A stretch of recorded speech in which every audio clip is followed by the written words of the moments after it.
bien voilà, j'arrive pratiquement à Cancale, toujours sur un beau soleil bleu breton, si je puis dire. Et là, je suis en arrêt devant la ferme marine. Et pourquoi je suis en arrêt devant cette ferme marine? Parce que je vois marqué «Découvrez les secrets de l'huître». Et bien, ce que je vais faire, je vais vous inviter de venir avec moi les découvrir, parce que j'ai rendez-vous, c'est une des rares fois où je prends rendez-vous avec les gens. J'ai rendez-vous avec quelqu'un, j'ai rendez-vous avec Véronique et Amandine qui vont nous expliquer un petit peu le secret de l'huître. Bienvenue, on se trouve ici à la ferme marine de Cancale. Cancale, c'est les huîtres de Cancale, le berceau de l'huître. Donc l'huître plate. Et donc c'est celle-ci, l'huître plate. Qui n'est pas toute jeune celle-ci, cette huître. Hein. Voilà, celle-ci, elle a 13 ans. Elle est vraiment très très grosse. D'ailleurs, on lui donne le nom de pied de cheval. On comprend pourquoi, à sa forme. Et à l'intérieur, la chair, c'est un gros beefsteak, huître crue. Mais elle est mangeable. Elle est mangeable, on peut la manger soit crue ou soit gratinée au four, c'est très bon aussi pour changer un peu. Et vous en avez beaucoup des huîtres comme ça qui ont cet âge-là? Alors on en trouve parfois, c'est en les pêchant, c'est assez accidentel, puisque en général on va simplement draguer dans la mer les petites huîtres plates quand elles ont 5 ans ou plus de 5 ans, et parfois on tombe sur des énormes huîtres comme ça, mais c'est vraiment aléatoire et on n'en trouve pas tous les jours. Et à côté, c'est une huître creuse. Et là, oui, en effet, c'est l'huître creuse. Celle-là, par contre, elle est encore plus vieille que l'autre. L'autre avait 13 ans. Celle-ci a entre 15 et 20 ans. Et comment on reconnaît l'âge d'une huître, justement? C'est une bonne question. C'est comme les arbres, où on va compter les cernes sur le tronc. Sur les huîtres, on va compter les traits sur la coquille. On les appelle des stries, en sachant qu'une huître va prendre entre 1 à 2 stries par année. Celle-ci, elle en a 34. Vous pouvez vous amuser à les compter? Non, je ne peux pas. Non. Je vous fais confiance, Amandine. D'accord. Pas de voilà, souci. elle en a 34. Si on divise par 2, ça donne à peu près du 15-20. Et voilà quelque chose que je ne savais absolument pas. Et je suis ravi de l'apprendre en tous les cas. Je pense que les enfants aussi, et tous ceux qui nous suivent là, ils vont apprendre quelque chose aujourd'hui. Un grand merci, Amandine. Ne mangez jamais celle-ci, hein. Elle n'est pas bonne. On mange que la plate. D'accord. Oui, Amandine, juste une petite question. Ce que j'avais compris au début de l'explication, c'est que à l'origine, la première huître qui existait ici, avant qu'on en apporte soit de Portugal, soit du Japon, c'était l'huître plate. Tout à fait, la belon. Oui. La belon, qui est vraiment de ce coin-là de la région de France et de Cancale en particulier. Donc, voilà, qui est vraiment bretonne, qui était présente ici dans la vase, à l'état sauvage, avant même qu'on commence à cultiver vraiment les huîtres. Donc on partait en voilier, on les appelait des bisquines, équipés de drague, et ils allaient vraiment draguer le fond de la mer. Et on n'en trouvait que dans cette région ou dans d'autres régions? Partout en Bretagne, mais c'est tout. C'est tout. Seulement ici, seulement en Bretagne. Elles sont très rares, elles sont de chez nous. C'est très bien. Quand même, qui est assez particulier, c'est que l'huître plate et l'huître, j'allais dire, creuse, ce sont deux huîtres complètement différentes, même au niveau de la reproduction. Sachant que ni l'huître plate ni l'huître creuse, on peut savoir si c'est un papa ou une maman. On est bien d'accord là-dessus. Alors non, on est vraiment on n'est pas capable de savoir à l'œil nu si l'huître est mâle ou femelle. Surtout que l'huître, elle est capable de changer de sexe une année sur l'autre après la période de reproduction. Donc si cette année, en 2022, l'huître était mâle, après la période de reproduction, à partir du mois de septembre, elle devient femelle et elle fait comme ça jusqu'à l'année prochaine. Prochaine reproduction, elle redevient mâle et ça change comme ça, vraiment, une année à l'autre. Qu'est-ce qu'on peut en prendre en voyageant et en marchant? Je ne croyais pas du tout en arriver à ce point-là. Et on va revenir encore sur l'huître plate. Les grosses différences entre l'huître plate et l'huître creuse, c'est qu'il y en a une qui est ovipare et l'autre qui est vivipare. Alors oui, la plate, elle est vivipare, donc comme nous, les humains. C'est-à-dire que l'huître plate femelle va garder à l'intérieur de sa coquille les bébés. Et puis quand ils seront assez âgés, elle va pouvoir les laisser sortir pour qu'ils grandissent. Par contre, la creuse, elle est ovipare, c'est-à-dire que les spermatozoïdes et ovules sont envoyés dans l'eau. La fécondation se fait en dehors de la coquille et on obtient des petites larves d'huîtres comme ça, qui n'ont pas de coquille, en suspension dans l'eau. Et c'est ceci en fait qu'on envoie dans le bassin d'Arcachon parce que les eaux d'ici sont un peu fraîches, si je puis dire. Alors les bébés ici en Bretagne ne survivent pas. Les bébés, seulement les creuses. Seulement les creuses, oui. Voilà. Donc c'est pour ça que oui, en effet, on travaille avec le bassin d'Arcachon. Qui les mettent sur ces sortes de rouleaux là qu'on peut voir ici. Voilà, ils vont avoir des huîtres adultes dans l'eau qui vont se reproduire. Les petites larves d'huîtres vont venir se coller sur des collecteurs comme ça. Des bâtons aussi, ou même des tuiles chaulées. Ça leur permet de créer une coquille, de grandir. Et d'ailleurs, je vais maintenant vous montrer des petites huîtres. Vous n'allez pas voir grand chose. C'est ce qu'on appelle le naissin, les jeunes huîtres, âgées de 6 mois. Elles sont vraiment toutes petites et elles ressemblent à ça. D'accord. Quand elles ont 10 mois, on les décolle Et elles reviennent ici. et elles reviennent ici. Tout à fait. Et une huître, on la mange à partir de quel âge? Question complètement de quelqu'un qui n'y connaît absolument rien. Alors, l'huître plate, on doit attendre 5 ans avant de pouvoir la consommer. Par contre, l'huître creuse, il faut seulement 3 ans. C'est beaucoup plus court pour la creuse.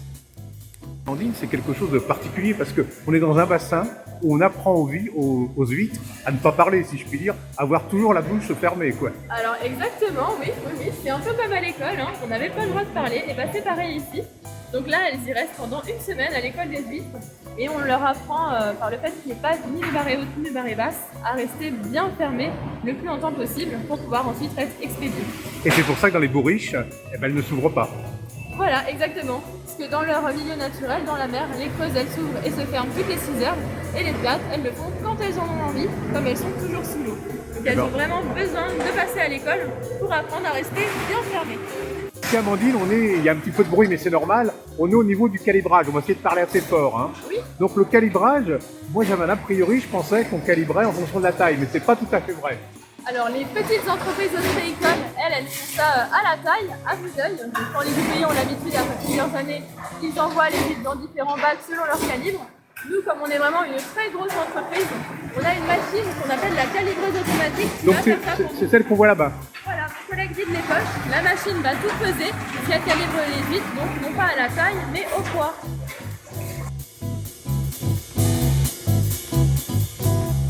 Donc les huîtres sont à côté du phare là-bas que l'on voit. Hein. Alors tout à fait, oui, au niveau du ponton noir, c'est là-bas qu'il y a les parcs à huîtres sur à peu près 400 hectares pour les creuses. Et là la mer est un peu trop haute, on ne les voit pas. Et quand la mer est basse, on peut voir de longs traits noirs tout le long de la baie, dans la vase. Et là, ce sont des concessions en fait. Hein. Tout à fait, oui, ce sont des concessions. On paye un loyer chaque année pour utiliser une partie du parc à huîtres.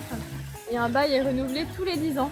Et ce que je vois sur la droite, là, c'est quoi exactement là? Alors juste ici, c'est le premier parc à huîtres qui a été utilisé par la ferme marine, notre entreprise. Le problème, c'est que le courant dans la baie était beaucoup trop fort ici. On avait beau bien accrocher nos poches à huîtres, elles s'en allaient toujours avec la mer. Donc on a arrêté de l'utiliser et tout est maintenant là-bas avec tous les autres ostréiculteurs au niveau du pont noir. Et je vois des personnes là-bas sur un bateau. Alors je sais pas si on va pouvoir les montrer avec la caméra. Là-bas, c'est des personnes là qui sont. Alors oui, sur un petit yacht. Ah, mais il y a deux petites barques là, non? Il n'y a rien du tout à voir. Ça n'a rien du tout à voir avec les huîtres, ça. Alors rien à voir du tout. Non, non. Bon. C'est simplement des personnes qui prennent du bon temps sur l'eau. D'accord. Bah, dites donc. Là, c'est les brise-lames donc hein, ici. Donc oui, c'est des poteaux en chaîne qui sont enterrés dans le sol d'un tiers de leur longueur totale. Donc là, on en voit 2 tiers. Et ils permettent de casser les vagues pour protéger les structures derrière. Là, c'est la maison où mangent mes collègues ouvriers tous les midis. On y tient, on la protège grâce à ces brise-lames. Et bon, on aura encore appris des choses. Oh là là là là.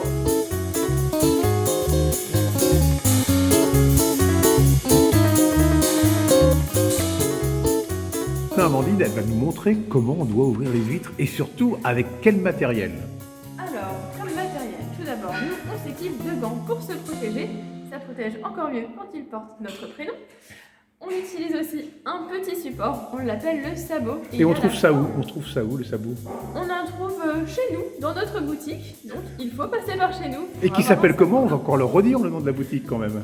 Donc c'est à la ferme marine de Cancale. Hein. On l'appelle le clic-huître. Mais en fait c'est un sabot qui a la forme de l'huître creuse calibre 3. Ça va éviter que l'huître ne glisse comme ça quand on essaye de l'ouvrir ou qu'elle s'enfuit en courant. La calibre 3, c'est la calibre le plus vendu, non? C'est le plus vendu en France, oui. C'est ni trop gros ni trop petit. Et bien sûr, le couteau. Le fameux couteau à huître, hein, avec une partie coupante seulement. Voilà. Donc, si on regarde comment est faite l'huître, on voit qu'ici, juste ici, elle a un trou entre la coquille du haut et la coquille du bas. Donc on appelle ça la charnière. Le but, c'est d'enfoncer la lame du couteau dans la charnière. Une fois qu'on est bien planté dedans, on fait un mouvement, on entend clac. Ça voudra dire que le muscle de l'huître, juste ici, a cédé.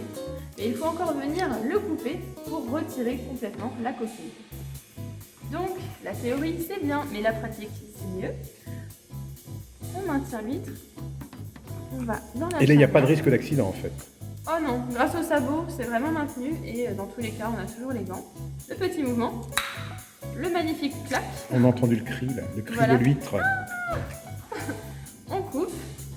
Souvent un petit peu de chair qui reste collée. Donc on la retire couteau. Et une fois que l'huître est ouverte, voilà, ça ressemble à ça. On enlève toujours la première eau, c'est l'eau du transport qui est souvent dedans pendant plusieurs jours. Là, celle-ci est fraîche évidemment du matin même. Et l'eau se régénère, si je puis dire. Elle est capable, voilà, c'est l'huître est vivante, elle va régénérer de l'eau jusqu'à 8 fois. C'est vraiment énorme. Donc toutes les 10-15 secondes, on peut s'amuser à refaire ça. Et il y aura toujours de l'eau qui coule. Voilà. Et voilà. Et il n'y a plus qu'à la déguster maintenant. Plus qu'à la déguster. Oui, voilà, l'huître très mangée, elle était vraiment délicieuse. Merci Amandine, en tous les cas, Merci à pour vous. toutes ces histoires qui sont des belles histoires de l'huître en tous les cas. Merci beaucoup. On vous attend avec grand plaisir. Rebonjour Véronique. Merci de m'avoir accueilli ici. J'aimerais un tout petit peu qu'on parle de l'établissement, parce que cet établissement, je crois que c'est vos grands-parents qui l'ont créé, cet Voilà, établissement. Tout à fait, c'est eux qui l'ont créé. En fait, ils étaient vendeurs de glace et quand les réfrigérateurs sont arrivés, ils ont changé de métier et du coup, ils sont devenus ostréiculteurs. Et là, vous êtes la troisième génération. Troisième génération. Hein, vous avez repris ça avec votre époux. Voilà. Et mes frères. Et vos frères. Voilà. Et vous êtes combien d'employés ici? Et on est une quarantaine à peu près sur tout le site. À peu près. Ouais. Et c'est du travail tous les jours, hein, 24 heures sur 24 pratiquement. Alors, c'est du travail tous les jours et puis c'est surtout en fonction des marées, on va dire. Puisqu'on travaille au rythme des marées. Alors, ce qui est intéressant ici, parce que moi j'ai fait la visite avec Amandine, Oui. C'était vraiment super et je pense que tous ceux qui nous regardent vont apprécier cette visite, mais surtout, c'est ouvert au public. Alors, on va redonner un petit peu l'adresse d'ici, comment vous êtes ouvert et voilà. Alors, on est ouvert au public à peu près toute l'année. On fait des visites en français toute l'année, du lundi au vendredi. Et en fait, c'est la ferme marine qui se trouve à Cancale, sur la route de la Corniche. Donc c'est la route qui est en sens unique et qui descend vers le port de Cancale. Donc en plus, vous avez une magnifique vue sur le port de Ça, Cancale. je peux le confirmer, j'ai vu ça tout à l'heure. Et je pense que vous allez le voir un petit peu tout à l'heure aussi. Et c'est vraiment j'allais dire quelque chose de pédagogique aussi, parce que Tout à fait. c'est En pas fait, courant quand même. Voilà, on explique les 3 à 4 années de travail qu'il faut pour produire une huître. Parce qu'on ne la laisse pas sur les parcs pousser tranquillement pendant 3 ou 4 ans. Il faut aller la voir régulièrement sur les parcs et la bichonner. Eh bien, si vous voulez être incollable sur les huîtres de Cancale et en particulier sur les huîtres plates, eh bien, venez voir Véronique et son mari et ses frères et vous serez bien accueillis et surtout, il y aura une bonne dégustation à la fin. Merci. Merci à vous. Merci bien.